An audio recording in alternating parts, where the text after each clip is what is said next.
C'est sûr que c'est très inquiétant de voir de l'extrême gauche s'infiltrer dans les manifestations syndicales ou de voir des drapeaux de la CSN quand il y a des manifestations d'extrême gauche. Puis pensez juste une seconde que le contraire serait vrai, là, à droite. Là. Pensez que de l'extrême droite s'infiltrerait dans mes rassemblements, arriverait avec des drapeaux ou qu'il y aurait des logos conservateurs dans les événements d'extrême droite. Imaginez comment je serais décrié sur la place publique puis comment ça serait épouvantable que la droite fraye avec des gens infréquentables qui font de la violence politique. Mais à gauche, ça passe. Il faut mieux souligner la part de la religion catholique. T'sais, on va changer le drapeau du Québec parce qu'il y a une croix dessus? Alors que la croix n'est pas innocente, là. Tu sais, on va-tu enlever la croix sur le Mont-Royal à Montréal? C'est tout ça la prochaine étape, là? Il y a des symboles très importants, très fondateurs au Québec, où la religion est liée, est fusionnée avec ce qu'on est devenu, et de vouloir aujourd'hui l'enlever pour plaire à des nouveaux arrivants qui n'ont pas cette religion-là, qui n'ont pas ce passé catholique ou chrétien, je trouve qu'on fait fausse route.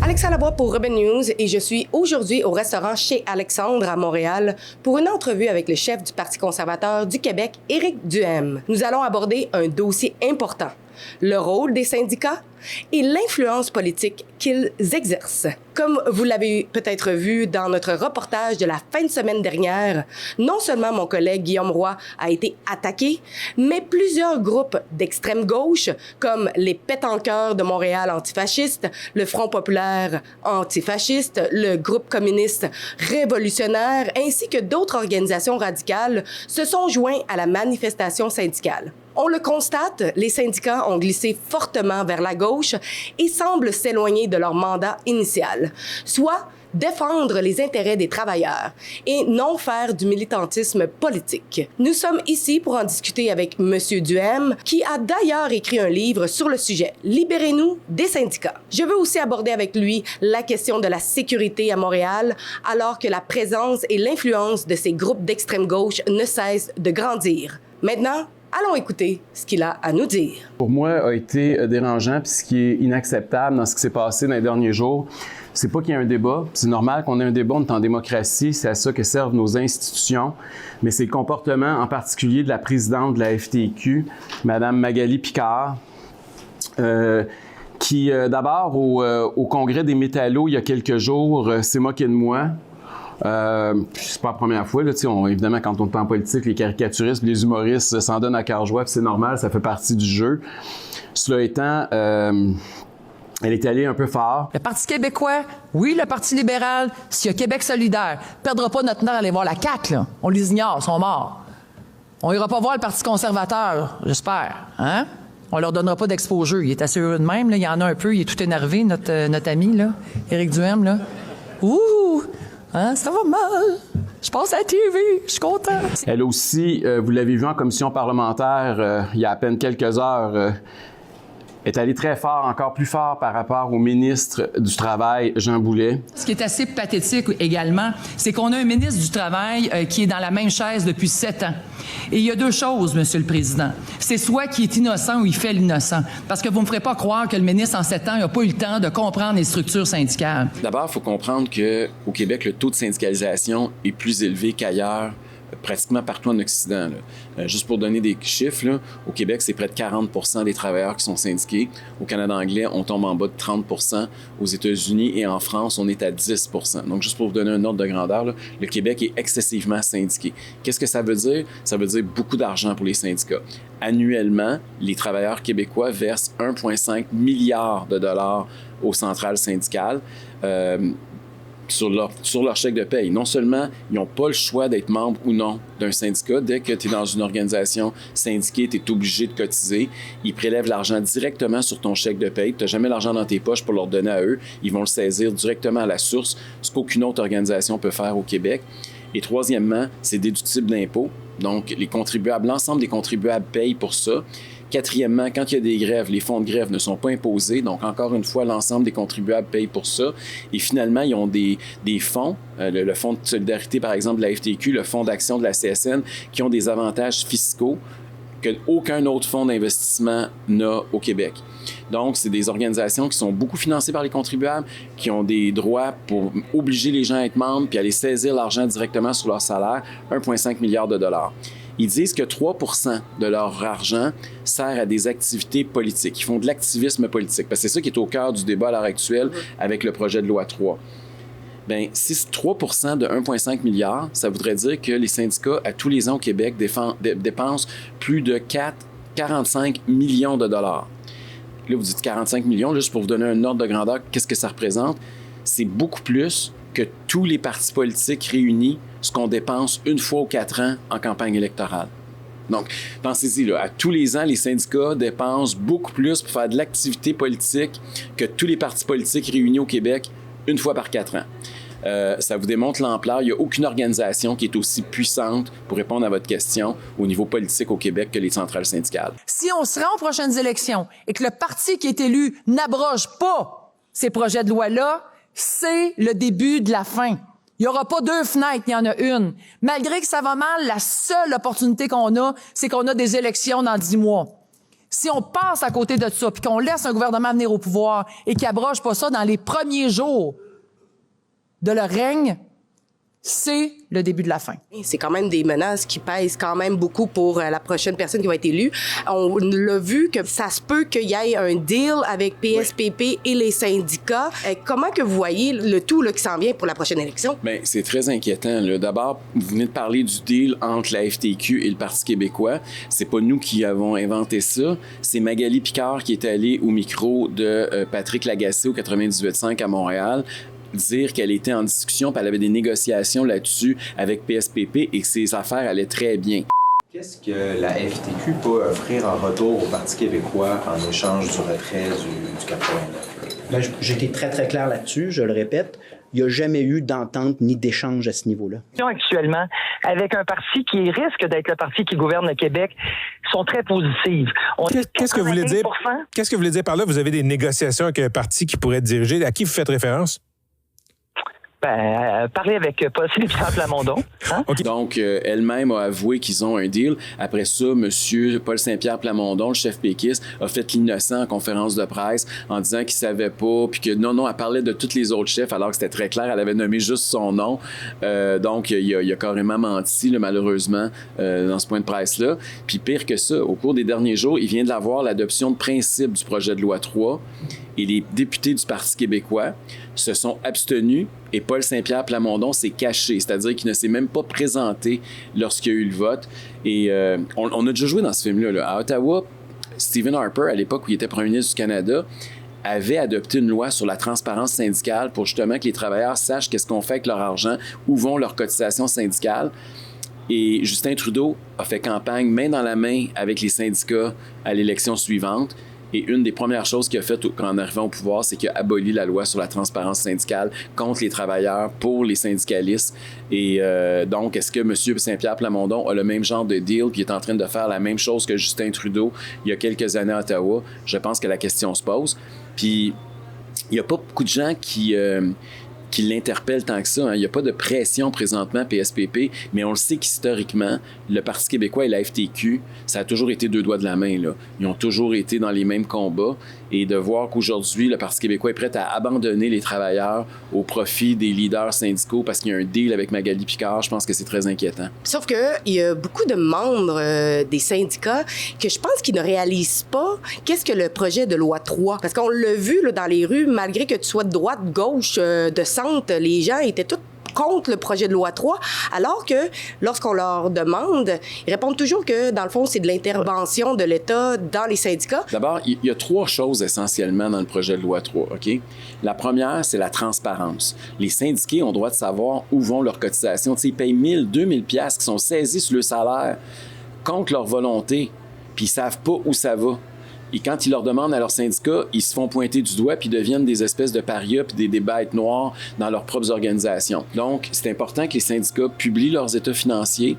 C'est important qu'on sache qu'il y a une ventilation des dépenses, qu'on sache exactement où ça va. Puis récemment, là, c'est pas moi qui l'ai inventé, il y a eu des enquêtes, notamment de l'agence QMI, qui nous a démontré que les leaders syndicaux se payaient des scotch à 55$ le verre, se payaient des soupers au mort bien arrosés, se payent des F-150 à 70-75 000$ chaque, se payent des voyages à Dubaï. Rappelez-vous Magali Picard qui était allée à Dubaï pendant que les travailleurs étaient sur des piquets de grève à geler à -10 au Québec, pas de fonds de grève. Madame, elle se promenait sur le bras des travailleurs à Dubaï. Donc, il y a tout ça que les syndiqués veulent et doivent savoir. C'est déjà fait ailleurs. Hein. Il y a des provinces au Canada qui font ça. Aux États-Unis, même tu vas sur le département, le ministère du Travail américain, puis tu peux accéder aux états financiers des grandes centrales syndicales. Je pense que ça serait tout à fait normal que ça se fasse au Québec. Donc ça, c'est l'élément numéro 1 du projet de loi. L'élément numéro 2, c'est les votes secrets, puis la démocratie syndicale. C'est important que les gens puissent voter pas à 3 heures du matin, pas à 200 km de chez eux, pas à main levée. C'est important d'encadrer ça. Puis là, vous allez me dire, mais Éric, pourquoi on fait ça pour les syndicats et on ne fait pas ça pour les autres organisations? Ça revient à ce que je vous disais au début. Ils ont des privilèges qu'aucune autre organisation a. Et quand tu as des privilèges, ça vient avec des obligations. Tu as une obligation de démocratie et de transparence. Et finalement, le troisième élément contenu dans le projet de loi 3, c'est les cotisations facultatives. C'est-à-dire que tantôt, je vous ai parlé que c'est 3 %, là, mais moi, je pense que c'est beaucoup plus que 3 %. 3 %, c'est ce qu'ils disent eux. Là. Fait que je les prends au mot pour dire que c'est 3 %, mais ça risque d'être beaucoup plus que ça. Le pourcentage qui est utilisé pour prendre position sur le conflit israélo-palestinien ou pour décider qu'ils font des campagnes de publicité contre moi, contre le Parti conservateur du Québec ou contre Pierre Poilievre puis le Parti conservateur du Canada, là, bien ça, il faut que les membres, il y ait une volonté démocratique puis que les travailleurs puissent se retirer, pas payer cette partie-là si ça va contre leurs valeurs puis leur position politique. C'est pas normal qu'on saisisse de l'argent sur votre salaire pour acheter de la publicité, pour faire campagne contre le parti pour qui vous votez. Ça serait bien le bout du bout. Donc, c'est ça les 3 principaux éléments. Démocratie, transparence et cotisation facultative. Puis, tantôt, Alexa t'a parlé du fait que j'avais publié un livre, Libérez-nous des syndicats, il y a quelques années, puis c'est vrai. Et quand Magali Picard a été élue, il y a 2-3 ans, à la tête de la FTQ, elle est allée à l'émission Tout le monde en parle de Guillaume Lepage, et il lui a demandé c'était quoi ses priorités. Elle venait d'arriver présidente de la FTQ, la plus grosse syndicat au Québec, et elle a dit c'est de battre Pierre Poilievre et Éric Duhem. Elle n'a pas dit que c'était d'avoir des meilleures conditions de travail pour les gens qu'elle se posait représenter. Moi, ça m'avait choqué. Le lendemain matin, j'ai pris le téléphone puis je l'ai appelé à la centrale de la FTQ. J'ai dit, Madame Picard, il faut que je vous rencontre, vous ne me connaissez pas, puis vous dites des choses qui n'ont aucun sens. Là. Je suis arrivé là avec 2 choses. Je suis arrivé là avec mon livre, Libérez-nous des syndicats, que j'y avais gentiment dédicacé.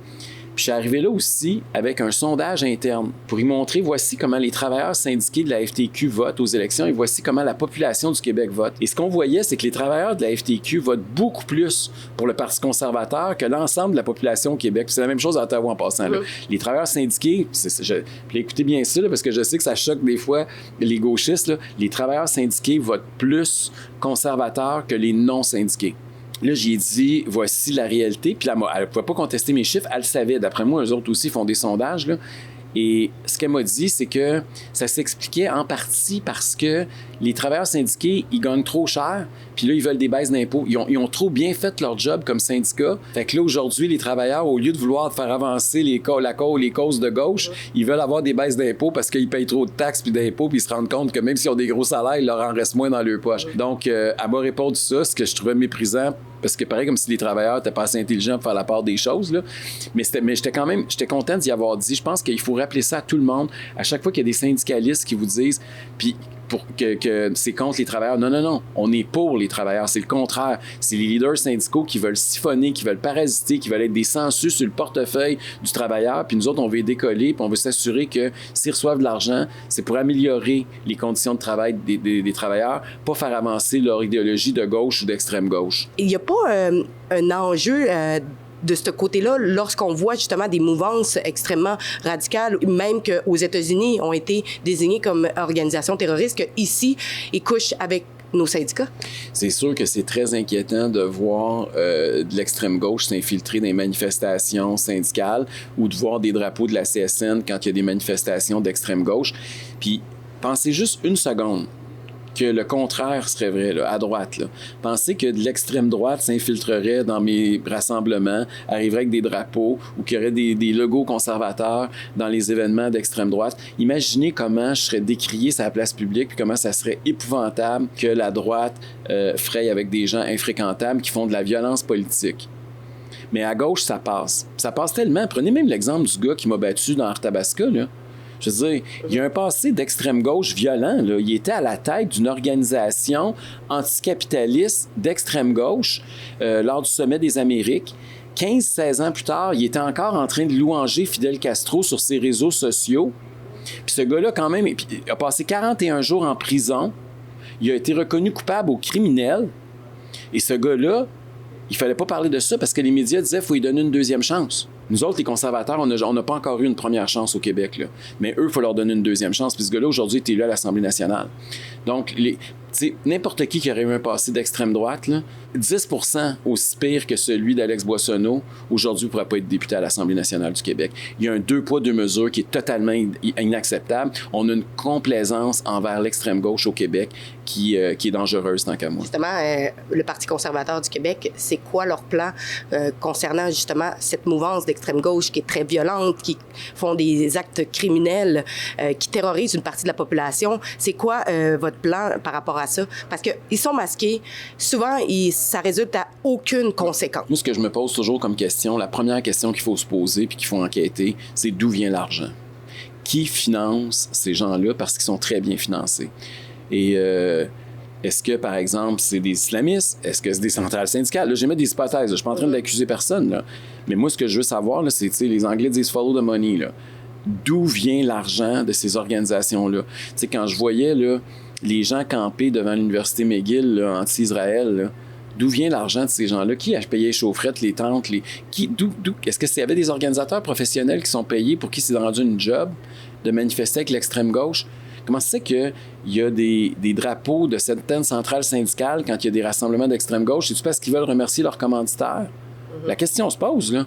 Donc, je pense que ça, c'est la première chose qu'il faut faire. Il faut documenter le financement de la gauche radicale au Québec. Et c'est bien beau de dire qu'ils ont commis des méfaits, puis effectivement, ils en commettent. Ils en ont même commis contre un de vos représentants récemment pendant la manifestation syndicale le 29 novembre dernier. Mais c'est plus que ça, là. Il faut qu'on puisse savoir comment est financée cette affaire-là, parce qu'on ne viendra jamais à bout de ces organisations-là s'il y a du financement clandestin en arrière puis qu'on n'est pas capable de suivre la trace puis de savoir d'où ça vient. On le sait que, bon, il y avait déjà eu un jugement où le fait de se masquer pendant une manifestation avait été déclaré illégal. Ensuite, la décision a été renversée. Qu'est-ce qu'on peut faire par rapport à ça, justement, le fait que ces manifestations-là, qui souvent se terminent en grabuge, qu'on soit capable de faire quelque chose par rapport à ça? Puis c'est un problème qui a pris de l'amplitude au fil des dernières années, mais qui existe depuis très longtemps. T'sais, rappelez-vous, là, les manifestations anti-violence policière qui étaient en fait des manifestations pour attaquer la police. Là, c'était un cover pour violenter les policiers. Puis toute la mouvance antifa, qui, quant à moi, il n'y a pas plus fasciste que les antifas, là, c'est pas d'hier. C'est juste que là, ils ont pris de l'ampleur, ils ont pris de la visibilité. On l'avait vu aussi, rappelez-vous, là, durant le conflit étudiant, on voyait beaucoup de manifestations qui étaient supposément pour les étudiants, puis qui dégénéraient, puis où il y avait une prise de contrôle par des gens beaucoup plus violents, masqués. Puis à ce moment-là, la question se posait, là, on peut-tu manifester à visage masqué? Quand il fait moins 25, puis que le monde se promène masqué sur la rue, je peux comprendre. Là. Mais que quand tu vas manifester, que tu veux pas que les gens voient ta face, puis que tu as même des gants en plein été, là, ça, c'est pas normal. Et effectivement, est-ce qu'on peut... Il y a toutes les chartes des droits et libertés, c'est toujours ça qui est le problème dans des cas comme ceux-là, mais c'est pas trop demander aux gens là, de dire on veut voir votre visage, c'est le minimum. Si vous voulez manifester, si vous voulez enregistrer votre dissidence publiquement, bien faites-le à visage découvert. Puis c'est la même chose, c'est même ces réseaux sociaux, là. Quelqu'un qui a un faux profil, là, ça vaut rien, là, je veux dire. C'est les gens qui ont un poids tant qu'à moi, puis qu'on peut reproduire leur opinion, puis qu'on peut les partager, puis qui peuvent avoir un impact, c'est les gens qui fonctionnent à visage découvert. Quand tu vas avoir un impact politique dans la société, là, bien, il faut que tu sortes de ton anonymat. Puis c'est pas vrai qu'ils sont menacés parce qu'ils sont pas à droite, là. Au contraire, là, les gens à gauche sont même vénérés souvent dans notre société au Québec, là. Donc, c'est pas parce qu'ils ont peur, là. Fait que c'est pas parce que c'est des sonneurs d'alerte, c'est pas parce qu'ils ont pas besoin d'être anonymes, là. C'est pas des sources anonymes, ces gens-là, là. Donc, je pense que ça serait le minimum de leur demander, effectivement, de manifester à visage découvert. Dernière question. Je voulais toucher le sujet légèrement, c'est par rapport à l'extension de la loi sur la laïcité. On voit que, bon, encore une fois, on s'attaque à toutes les religions. On voit même qu'on est en train un peu d'effacer qui qu'on est en tant que Québécois. On a quand même été fondé sur la religion catholique. Au lieu de s'attaquer au problème qui est criant, qui est de l'islamisme, on a ce problème-là ici au Québec, mais on s'attaque pas non plus aussi à la cause de où le tout émerge. On s'attaque beaucoup aux symptômes, ce qu'on est capable de voir physiquement, etc. Mais on nomme pas les vrais affaires. Exactement. Bien, écoutez, d'abord, je veux commencer en félicitant Rebel News parce que vous avez été les premiers, à ma connaissance, à avoir documenté puis exposé les provocateurs, je vais les appeler comme ça, là, parce que c'est même plus c'est pas des musulmans, là, c'est des gens qui ont un agenda politique, là, c'est l'islam politique, qui ont été manifestés, qui ont été faire des prières de rue devant la basilique Notre-Dame à Montréal. Moi, c'est vous qui m'avez sensibilisé à ça, qui m'avez éveillé. Je savais même pas que ça existait, je savais pas qu'on était rendu à ce point-là à Montréal. T'sais, on voyait ce qui se passait en Europe, mais on pensait pas que de ce côté-ci de l'Atlantique, il y avait des débordements aussi inacceptables.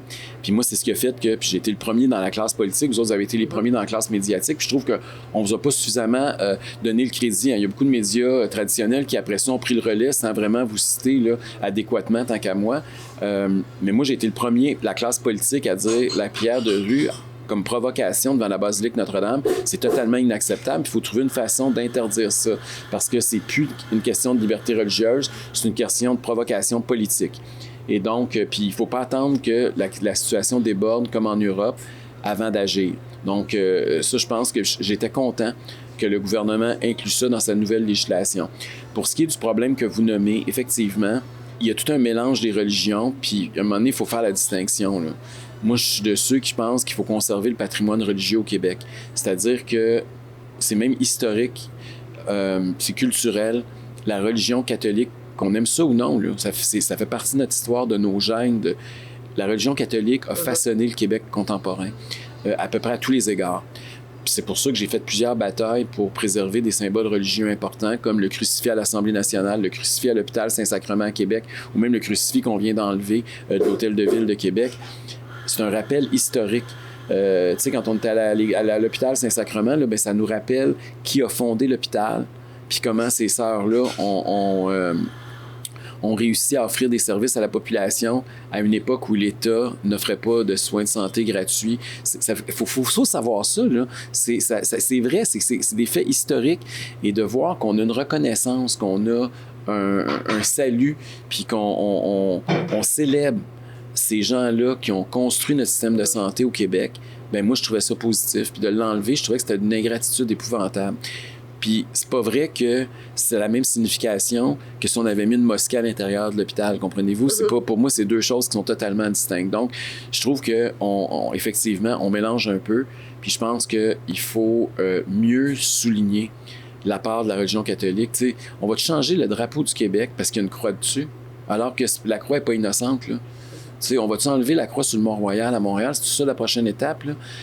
Il y a des symboles très importants, très fondateurs au Québec, où la religion est liée, est fusionnée avec ce qu'on est devenu, et de vouloir aujourd'hui l'enlever pour plaire à des nouveaux arrivants qui n'ont pas cette religion-là, qui n'ont pas ce passé catholique ou chrétien, je trouve qu'on fait fausse route. Puis à la limite, même, je trouve que les gens qui viennent ici, là, ils devraient être heureux qu'on célèbre ce passé-là, puis qu'on est reconnaissant envers ceux qui ont fondé le Québec, qui ont mis le système d'éducation puis de santé sur pied.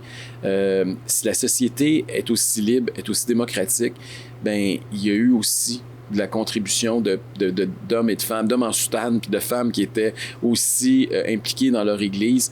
Et donc, je pense que même plusieurs nouveaux arrivants sont d'accord avec le fait, puis ils n'ont absolument rien contre le fait que la religion catholique a un statut un peu particulier en raison de son histoire et sa contribution. Parce qu'il y a beaucoup de personnes, c'est comme je dis, ils pensent que, bon, cette extension de cette loi-là sur la laïcité, c'est une attaque, c'est une loi islamophobe, alors que les gens mélangent beaucoup islamistes et musulmans. Et encore une fois, on s'attaque aux symptômes, alors que il n'y a aucune surveillance des lieux de culte où il y a de la radicalisation. Comme par exemple, M. Charkaoui, qui ne peut plus enseigner ni au privé ni au public, mais est en train encore d'enseigner le Coran dans une mosquée. Pourquoi on laisse ça faire au Québec? Parce qu'on a peur de se faire traiter d'islamiste. Mais moi, j'ai un passé avec l'islam. Des islamophobes ou d'islamistes, là, que c'est des islamistes, mais que nous, on est islamophobes, effectivement, si on les dénonce. Moi, j'ai travaillé dans le monde arabo-musulman pendant quelques années. Et je me souviens que au Maroc, le Maroc, là, on ne peut pas les accuser d'être islamophobe. Là. C'est un pays musulman, c'est une république islamique. Là. Il y a pas, et c'est un royaume. Là. Ils ont un roi. Donc, au Maroc, une femme, par exemple, voilée, ne peut pas travailler pour Royal Air Maroc. Est-ce que c'est des islamophobes? Non. Au Maroc, il y a un ministère des Affaires religieuses qui monitore tout ce qui se dit dans les mosquées. Ils ont même un message commun, maintenant obligatoire à plusieurs égards. Ils surveillent les islamistes partout. Et est-ce que ces gens-là sont islamophobes? Non, pas du tout. Ils comprennent les débordements de l'islam politique, puis ils veulent l'encadrer, puis ils veulent s'assurer qu'il n'y ait pas de violence, puis qu'il n'y ait pas d'intolérance qui soit propagée. Et je pense qu'on a une certaine naïveté. Fatima Ouda Pépin, qui a été une des premières députées musulmanes au Québec, là, d'origine marocaine, justement, a été une femme, une des pionnières en termes de laïcité là, pour dénoncer ça. Et puis, tu sais, nous autres, on a par exemple le docteur Karim El Ayoubi, là, qui a aussi, par son lien de parenté, veut pas son lien de sang, un passé le musulman puis arabo-musulman, mais ces gens-là peuvent plus librement parler parce qu'ils n'ont pas peur de l'étiquette. Et c'est ça qui est le problème au Québec, c'est comme si la liberté de parole, et puis ça, c'est la victoire un peu des islamistes, là, c'est que la liberté de parole est censurée parce que les gens ont peur de se faire étiqueter d'islamophobe. Et c'est triste qu'on en soit rendu là dans notre société. C'est comme une victoire de la gauche radicale pour censurer. C'est la culture de l'annulation qui triomphe quand on se tait sur des enjeux comme ceux-là parce qu'on a peur des étiquettes. Là. Parce que justement, il y a des gens, des immigrants qui sont venus ici justement pour fuir le régime islamique de leur pays. Tu sais, il faut arrêter là, de penser que les imams sont les seuls porte-parole de la communauté musulmane au Québec. Là. Ça, c'est une autre erreur. Là. Pas plus que les curés sont les porte-parole de la société québécoise. Il faut arrêter de systématiquement, à chaque fois qu'on veut parler de la communauté musulmane, penser qu'il faut se tourner vers un imam pour essayer de savoir qu'est-ce que ces gens-là pensent ou vivent. Ils déforment la réalité de ce que sont les musulmans du Québec, qui est une société, comme les catholiques, très diversifiée, où la pratique religieuse est très différente d'une famille à l'autre. Là. Donc, si je comprends, le Parti conservateur du Québec pourrait éventuellement commencer à monitorer qu'est-ce qui se passe dans des places où il y a peut-être de la radicalisation. Je pense que c'est le rôle de la sécurité publique au Québec de s'assurer que quand il y a des foyers de radicalisation, qu'on enquête, qu'on documente, ça fait partie de la mission même des forces policières. Et je pense qu'il va falloir renforcer ça, puis pas avoir peur des étiquettes, puis aller là où s'il y a des foyers de radicalisation, là, pas attaquer, mettre toutes les religions sur le même pied. Merci beaucoup, M. Duhem. Ça a été un plaisir. Merci. Merci. Nous voulons continuer à vous rapporter l'autre côté de l'histoire. Malheureusement, comme vous l'avez pu le voir dans nos derniers reportages, il est extrêmement dangereux pour nous de le faire. Si vous voulez contribuer à renforcer notre sécurité, vous pouvez le faire via notre site web qui est soutenezalexa.com. Merci en avance de contribuer quelques dollars. Merci de faire sûr que nous continuons à vous ramener l'autre côté de l'histoire.